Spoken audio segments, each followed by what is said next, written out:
Hayırlı ertə Россия 1 телеканалында Татарстан яңалыклары туры эфир студиясында Идел Кыямов. Безнең бүгенге чыгарылышта. Сез иң гүзәл кеше икәнсез. Бүген укытучылар һөнәри бәйрәмнәр уңаеннан котлаулар кабул итә. Сөекле җырчыбыз истәлегенә Казанда Илһам Шакиров яшәгән йортта мемориаль такта ачылды.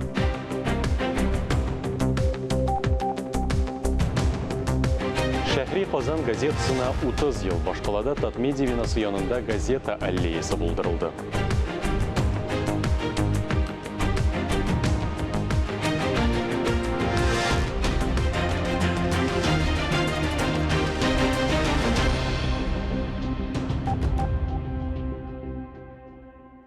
Бүген 5 октябрь халыкара укытучылар көне. Хөрмәтле мөгаллимнәр, мәгариф учрежденияләре хезмәткәрләре, педагогика ветераннары. Сезне ихластан һөнәри бәйрәмегез укытучылар көне белән котлыйбыз. Укытучы бит инде ул бер илаһи зат, мин аны әйтәм. Һәм аны әйтергә безнең горурлыгыбыз да, хукукыбыз да бар. Чөнки укытучы ул мәктәптә эшләп, балалар белән эшләп, аларны тәрбияләп, әтинеләргә шул фикерләрен җиткереп, бер менә шушы баланы олы юлга аяк бастыручы кеше шу гаилә әгъзасы булып исәпләнә ул. Чөнки бер укытучыда, бер сыйныф җитәкчесендә 25-30 бала. Кайбер гаиләләрдә бер бала, 2 баланы да бик тәрбияләргә җиңел түгел. Минем шуңа күрә әйтәсем килә, укытучыларның роле бик зур. Игелек һәм хөрмәт көне. Бала Сити Кембридж халыкара мәктәбендә ветеран педагоглар белән очрашуны әнә шулай дип атадылар. Очрашу өлкәннәр 10 көнлек уңаеннан укытучылар көн алдыннан үтте. Тулырак киләсе репортажда. Среди людей немеркнущих профессий, на вечность предъявляющих права, учителям, как вдохновенным песням «Жить на земле, пока земля жива». Ул классиканы яттан сөйли. Студентларга лекцияләр укыган кебек җиңеллек белән сүрәтли. Валерия Политова мөгаллим булып ярты гасырдан артык эшләгән. Бу еллар эчендә йөзләгән укучыга белем биргән. Хәзер лаеклы ялда. Я тоже из семьи педагогов. И мама педагог у меня преподавала русский язык, и папа педагог преподавал математику. Поэтому даже никаких не было сомнений, что я пойду в пединститут. Бала Сити халыкара мәктәбендә аны һәм хезмәттәшләрен һөнәри бәйрәмнәре укытучылар көне белән котладылар. Для меня учитель – это очень теплые воспоминания о детстве, это храм науки, это тот человек, который маленького человека, не умеющего плавать, выпускает в большую жизнь. Укытучы ул һөнәргә караганда да күбрәк дип саный педагоглар. Балалар белән эшләү зур хезмәт һәм аңа һәркем сәләтле түгел. Самое важное – это видеть отражение твоей работы в детях. И когда ты правда это видишь, это невозможно оставить, это невозможно ни на что променять. Шуңа күрә укучыларның үзләренең укытучыларын онытмаска өндиләр. Алар янына ешрак барып, рәхмәт сүзләрен әйтергә кирәк. Һәрбер укытучы искиткеч, зур хөрмәткә лаек, бик зур эш эшли. Шуңа күрә чын күңелдән һәрбер укытучыга иң мөһиме исәнлек, саулык, рәхмәтле әти-әниләр, акыллы, сәләтле, рәхмәтле балалар теләп калам һәрберебезгә. Бәйрәм алдыннан күренекле укытучыларны хөрмәтләргә элеккеге укучылары да килде. Хәзер инде алар үзләре укытучылар булып эшлиләр. Фанис Мөхәммәтов, Лилия Талипова, Татарстан яңалыклары. 1 октябрьдән Татарстан һәм бөтен Россия буенча көзге чакырылыш кампаниясе башланды. Октябрь-декабрь айларында безнең республикадан армия сафларына 3000-нән артык егет узатыла. Бу хакта Татарстан хәрби комиссары Сергей Погодин хәбәр итте. Татарстаннан коры җир гаскәрләренә хәрби хезмәткә алынучыларның 46%, Милли гвардия гаскәрләренә 13%, хәрби диңгез флотына 10%, һава космик көчләргә 9%, һава десант гаскәрләренә һәм махсус частьләргә хәрби хезмәткә алынучыларның 9%, стратегик билгеләнештәге ракета гаскәрләренә 8% җибәрелә. Татарстан Республикасы җыелма пунктыннан егетләрне армиягә 15 октябрьдән җибәрә башлыйлар. Республиканың зур шәһәрләрендә традицион көзге авыл хуҗалыгы ярминкәләре бара. Түбән Кама районы фермерлары ял көннәрендә яңа гына түтәлдән җыеп алынган яшелчәләрне сатып алуны шәһәрдәге 3 урында оештырган. Көньяк сәүдә үзәге янында, Комета һәм Бызов урамнарындагы базарларда сәүдә гөрләп барды. Ярминкәләрнең барышын Түбән Камадагы коллегаларыбыз да күреп кайтты. Кәбесте 15, кишер 25, суган өчен килограммына 18 сумнан 40 сумга кадәр сорыйлар. Авыл хуҗалыгы ярминкәсендә җирле җитештерүчеләр катнаша. Тик түбән камалар билгеләп үтүенчә, бәяләр быел арткан. Бәрәңге алырга килдек. Выбор күп түгел. Нишләптер? Аны бит инде карап, менә алырга кирәк. Юк, выбор юк. Алырга туры килә инде. Менә бәрәңге карап йөрибез, кайсын алырга. İzleriz, kaysı motorla, kaysı getirek, körüne nalit. Tamam bir güzel kalışın pakan indi tamam bulur. Soğanını qaradım 25 сум. Бәрәңге 16 сум, олай булганы юк, тоже 16 сум тоже кыйбат. Эшләгән кешегә, наверное, нормально, наверное, без бәлки пенсия алабыз. Фермерлар билгеләп үтүенчә, быел бәрәңге уңышы белән әллә ни куандырмаган. Шуңа да бәяләр узган ел белән чагыштырганда кыйммәтрәк. Сораучылар күп, икенче урында суган, ул да киштәләрдән тиз китә икән. Кәбестәләр исә әле аз. Соңрак алып кайтырга вәгъдә бирделәр.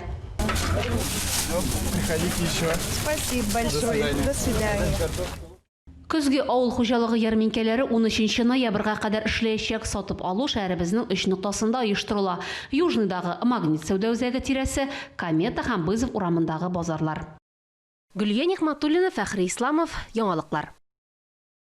Шәһри Казан газетасына 30 ел тулды. Газетаның баш мөхәррире Радик Сабиров фикеренчә, бүгенге көн укучысы басма газетадан матурлык эзли. Матурлык тудырырга тырышып эшләгән газета журналистлары белән хәбәрчебез Ләлә Зәйнуллина да аралашып кайтты. И Казан, моңлы Казан, дәртле Казан. 30 ел элек без Шәһри Казан дип тә әйтә башладык. Республикада әлеге исемдә газета чыга башлады. 90-нчы елларда Шәһри Казан җәмгыятебез үсешенең катлаулы чорында шәһәр газетасы буларак формалаша. Яңа басмага фатиханы Татарстанның беренче президенты Минтимер Шәймиев бирә. Ул вакытта шәһәр мэры вазифасын башкарган Камил Исхаков ай сайын газетага килеп үзе дә җыелышларда катнаша. Газетаның беренче мөхәррире итеп Хәлим Гайнуллин билгеләнә. Тормышның үз законнары, редакция хезмәткәрләре составы да үзгәреп тора. Төрле елларда газетада талантлы журналистлар, язучылар эшли. Гәрәй Рәхим, Әхәт Гафар, Шамил Рәкыйпов, Ризван Хамид, Госман Сәдә, Мәдәрис Әгләмов, Айрат Садык, Таңшулпан һәм башка бик күпләр. 100 еллык тарихы булган басмалар белән чагыштырганда 30 яшьлек юбилей күптә түгел. Әмма газета өчен бу зур вакыйга. Быел Шәһри Казан газетасының 30 яшьлек юбилее билгеләп үтелде. Ул безнең шактый вакытка сузыла әле. Август айында башлаган идек. Ни өчен август айында? Чөнки август айында беренче сигнал экземпляре чыккан. Һәм тагын бер айдан соң икенче сигнал экземпляре чыккан. Халыкка тарату максатыннан газета шулай чыгарганнар. Һәм инде октябрь айыннан ул даими рәвештә атналык газета булып, көндәлек газета булып чыга башлаган. Традициялар һәм заманча журналистика үрнәге, өлкән буын һәм яшь каләм осталары, рәсми караш һәм халыкчанлык булар бар да Шәһри Казанда бар. Бу чор эчендә газета аякка басты, үз йөзен булдырды. Редакция коллективы һаман эзләнә, укучыларын яңа табышлары белән куандырырга тырыша. Аның сәхифәләреннән һәрвакыт Шәһри Казан нуры балкып, даны еракларга күренеп торсын иде. Казанда милли басмаларны сату автоматларында беренче булып Шәһри Казанның бетүдә хезмәт коллективының эш нәтиҗәсе. Быел инде безнең яраткан Шәһри Казаныбызның зур юбилее 30 ел. Әлбәттә, коронавирус аркасында быел ниндер иҗтимагый акциялар, ниндер вакыйгалар үткәрү мөмкинлек булмады. Шуңа күрә без уйладык инде ничектер куркыныч булмаганрак бер форма табырга. Шуңа күрә менә без инде беренчедән гәҗит битләрендә, интернетта үткәрдек аны, теге бәяләүне, бүләкләүне. Һәм иң мөһиме менә уйладык, менә агач утырту бик матур акция булыр инде дигән дип. Чөнки уйлардыр бит журналистлар алар русча белән эшләрләр, тел белән эшләрләр дип, менә сез күрәсез безнең коллектив, алар күбесенчә авыл кешеләре, татарлар, хезмәттән курыкмыйлар, бик матур итеп эшлиләр. Һәм шу агачны тоту, бу яңа буыннарга вакыт үтү белән аларны күреп торачаклар безнең офис янында. Ул агач үсүен күреп торачаклар. Никадәр теге тарихи вакыйга булды бу. Журналистика тарихында агач утырту гадәте электән бар.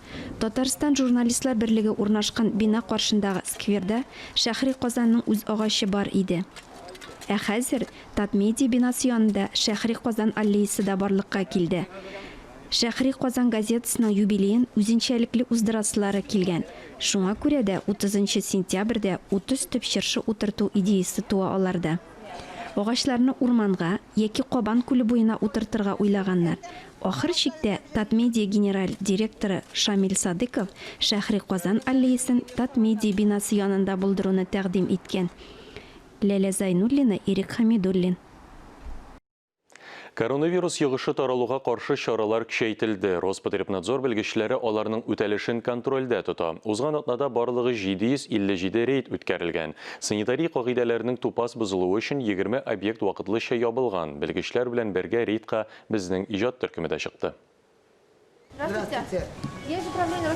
Битлекләр, перчаткалар, дезинфекторлар, дистанцион ора. Буларның барысы да кибетләрдә һәм ваклап сату урыннарында булырга тиеш. Пандемия шартларында бик кирәкле чаралар. Аларның үтәлешен Роспотребнадзор хезмәткәрләре игътибар белән күзәтә. Чираттагы рейд барышында зур сәүдә шәһәрләрендә хезмәткәрләрнең һәм клиентларның иминлеген саклау чараларын тикшерделәр.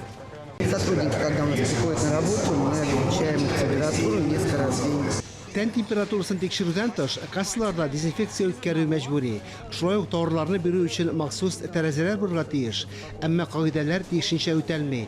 Әйтик, кулланылган битлекләрне калдыру өчен чүп савытларын сәүдә залына керткәннәр. Дистанцион ара билгеләре сызылмаган. Разметка в любом случае должна быть в этой зоне, ладно? Бу җитешсезлекләрне тиз арада төзәтүе кыен түгел. Тик кагыйдәләр кабат бозылган. Җитди кимчелекләр булган чиракта юридик затларны матди җаваплылыкка тартырга мөмкиннәр. Это статья, часть вторая статьи. Бу административ хукук бузулар кодексының 63-нче маддәсе 2-нче өлешенә карый. Вазифаи затка 50 000 сумнан алып штраф каралган. Роспотребнадзор белгечләре кибетләрдән тыш җәмәгать туплану урыннарында даими рәвештә тикшерәләр. Аларда шулай ук санитар куркынычсызлык чаралары үтәлергә тиеш. Зал гадәттәгә караганда 70% клиентны гына тутырырга тиеш. Ковид йогышы куркынычы саклана. Һәркемнең җәмәгать сәүдә урыннарында тиешле саклык чараларын үтәве бик мөһим. Фанис Мөхәммәтов, Мурат Метшин, Сергей Павлухин, Татарстан яңалыклары. Шушы минутларда узак еллар Татарстан телевидениесендә хезмәт иткән, аның йөзе саналган Илфат Абдрахмановны соңгы юлга озаталар. 30 елдан артык гомерен яратып сайлаган хезмәтенә багышланган Татарстанның атказанган артисты Илфат Абдрахмановның 3 октябрьдә йөрәге тибүдән туктады. Хөрмәтле иптәшләр, здравствуйте, дорогие друзья. Приглашаем вас на концерт народной артистки Татарской АССР Зухры Сахабеевой. Илфат Абдрахмановны тамашачы телевизор экранында 1984 елда ук күрә. Тамашачылары белән һәр вакыт сәламәт булыгыз дип саубуллашучы Илфат Абдрахманов озак еллар яман чир белән көрәшкән. 17 ноябрьдә аңа 59 яшь тулган булыр иде. Үзенчәлекле йомшак бәрхет тавышы белән бик күп тамашачының игътибарын җәлеп иткән Илфат Абдрахманов диктор булу хыялын тормышка ашыру өчен башта Казан театр училищесын тамамлый. Аннан конкурс аша узып, телевидениегә эшкә килә.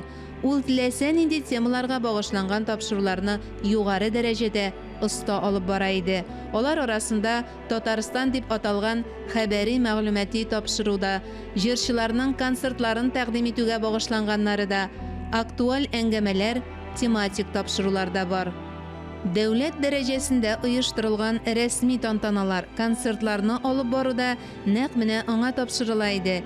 Илфат Ибрахим улы сәхнә теле һәм актерлык осталыгы дәресләрен өйрәтүче тәҗрибәле педагог буларак та укучылары хәтерендә саклана.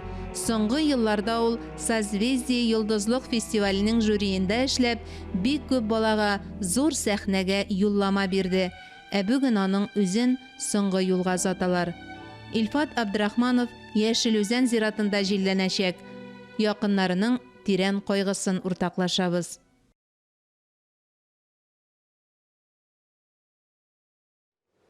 2020 елның 3 октябрендә татар халкының легендар җырчысы, Россиянең һәм Татарстанның халык артисты Габдулла Тукай исемендәге дәүләт премиясе лауреаты Илһам Гыйлметдин улы Шакиров истәлегенә мемориал такта ачылды. Мемориал такта Казанның Николаев урамындагы 5-нче йорт диварына куелды. Илхам Шакировны кояш дип татадылар. Ялгыз бөркет белән дә чагыштырылды. Ак җилкәнле карапка да тиңләделәр мемориаль такта ачылу тантанасында. Илхам абый шу татарның гөрләп торган, шаулап торган диңгезендәге карап шикелле булды, ак җилкәнле. Ул ак җилкәнле карап бөтен дөнья буйлап, бөтен диңгезләр, океаннар буйлап Илхам абый үзе барып җитмәсә дә җырлары барып җитте. Бөтен дөньяга таралды. Шуңа күрә аның бөеклеген біз зурлап, аны хөрмәт итеп, һәр даим аның җырларын биреп торырга тиеш радио телевидениеларда, күрсәтеп, халыкка аңлатып, шоу программа белән генә булмый. Илхам абыйның бөек җырлары яшәргә тиеш. Илхам ага вафатыннан соң аның яңа тормышы башланды. Ул үзе исән чакта аның тормышы бер төсле иде. Без аның белән горурлана идек, аның белән очраша идек, аның сәхнәләрдә күреп куана идек. Инде вафатыннан соң ул легенда булып яши башлады. Ул аның рухы яши башлады. Аның бәясе, дәрәҗәсе тагын да арткан шикелле булды. Менә без көн саен Илхам агайны радиоданмы, телевизорданмы, яисә башка урындамы тыңлыйбыз икән, халкыбызның ни кадәр рухи яктан бай икәнен күз алдына китерәбез. Мин бүгенге көндә татарның җыр сәнгатен, моң сәнгатен Илхам Шакировтан башка күз алдына да китерә алмыйм.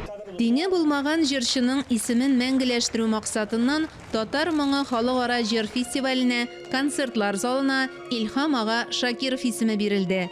Туган авылы Яңа Бүләктә бюсты ачылды. Әлеге истәлекле чаралар дөрестән дә киң аяк белән атлап килә алга таба. Бүгенге чара безнең әлеге истәлекле тактаны ачу. Күреп торасыз, әлеге йортта безнең нинди генә биек даһи кешеләребез яшәмәгән һәм кемнәргә куелмаган 6 такта менә санап чыктык әлеге бинада. Шулар арасында Илхам абый да безнең бик матур үзенең урынын алды. Демәк, Илхам абый менә шушы йортта 3нче катта 1974 елдан башлап 2005 елга кадәр яшәде. Илхам абыйның иң якты еллары шушы йортта үтте. Инде бу сукмаклардан ул 1000 тапкыр үтте. Монда бу фатирда татар халкының күп кенә түгел, бик күп иҗат кешеләре монда очраштылар Илхам белән. Җырчылар, биючеләр, шагыйрьләр, язучылар, бик күп кешеләр шушы йорт аркылы үттеләр. Бик күп данлыклы шәхесләр яшәсә дә, үзара аны Илхам Шакиров йорты дип йөртәләр иде. Рәсми ачылыш барышында фатир хуҗасы Илхам Шакировның киң күңелле булуын да искәрттеләр. Ишеге һәр вакытта да ачык иде. Күп кенә туган җырлар шушы фатирда да беренче тапкыр ишетелделәр. Тантаналы чара барышында мемориаль тактаның авторы скульптор Фәнил Вәлиуллин чыгыш ясады. Шулай ук рәсми затлар, Татар филармониясе артистлары һәм хезмәткәрләре, җырчының сәхнәдәшләре, күренекле җәмәгать эшлеклеләре, театр артистлары, язучылар катнашты. Мөршидә Җихан, Ринат Сәхипгәрәев, Татарстан яңалыклары. Шушы араларда Данис Шакиров Бүтін дөнья татар конгрессы башкарма комитеты җитәкчесе вазифасына билгеләнде. Моңарчы Данис Фәнис улы Шакиров шул ук оешмада беренче урынбасар булып эшләгән иде. Конгресс чараларын үткәреп берникадәр тәҗрибә тупларга өлгерсә дә, яңа вазифасын үзе ничек кабул иткән икән? Бу сорауны Данис Шакировның үзенә юлладык. Габгади белгечлек референт вазифасында эшли башладым. Менә мин айрым зур рәхмәтләремне Закиров Ринат Зинур улына җиткерәсем килә. Чөнки менә шул дәврдә миңа ышанып, мине тәрбияләп, формалаштырып, без инде менә 10 елга якын шушы мин эштә эшләгән дәврдә Габгади референт, анарсын бүлек мөдире, урынбасар булып эшләвем, менә аның тәҗрибәсе, ул тудырган мөхит, ул шушы даирәгә бөтен эшнең нечкәлекләрен аңлатуы, әлбәттә мине милләт баласы булып формалаштыруга зур тәргиш булды һәм зур таяныч булды. Василий Габдулгаевич тарафыннан да миңа шундый ышаныч тапшыруы. Без әлбәттә менә мин үземнең остазларыма рәхмәтлемен. Мин чит кеше түгел һәм моны билгеле бер менә ниндидер чиновник дәрәҗәсендәге эш дип кабул итмим. Мин бу эшне аерым бөтен күңелем белән, бөтен шушы рухым белән үземне тапшырып, яшәү рәвешенә әйләндереп, бу мөхит минем гаиләмдә дә шулай ук тудырылган. Бөтен татар кеңесе башкарма комитетында да мин беренче урынбасар булып, инде 6 елга якын эшләгән дәвердә менә шушы тупланган хезмәткәрләр белән киңәшле эш таркалмас диләр. Менә бөтен эшне дә без уртага утырып, бер өстәлгә утырып, киңәшләшеп башкарабыз. Чөнки бу эштә, иҗтимагый эштә бөтен татар дөньясын берләштерү өчен җаваплы булган оешмада бер нинди мәсьәләне дә җиңелчә карап булмый, бармак аркылы гына карап булмый. Ул һәрвакыт аек акыл белән, төрле фикерләр белән киңәшләшеп итәргә тиеш. Татарстан Республикасы бүгенге көндә һәм Казаныбыз ул бөтен дөнья татарлары өчен ул рухи башкала. Тарту көче бүгенге көндә бик көчле. Менә бүгенге көндә 70-тән артык төбәктә һәм 43 чит илдә татар оешмаларының булуы, аларның саллы эшчәнлеге ул бит юктан гына алынмаган. Ул билгеле бер системалы эшнең нәтиҗәсе булып тора. Һәм бүгенге көндә таянырлык көче бездә шактый зур. Менә милләт җыены аны бик күрсәтте. Әлбәттә, пандемия аркасында без анда чит илләрне Zoom аркылы гына катнаштыра алдык. Ләкин иң мәхәббәт бинада, Муса Җәлил исемендәге Татар дәүләт академия опер балет театры бинасында милләт җыенын уздырып, анда стратегияны кабул итү. Ул стратегия юкка гына бит гамәл стратегиясе дип аталмый. Аның гамәлгә ашыру юллары бар.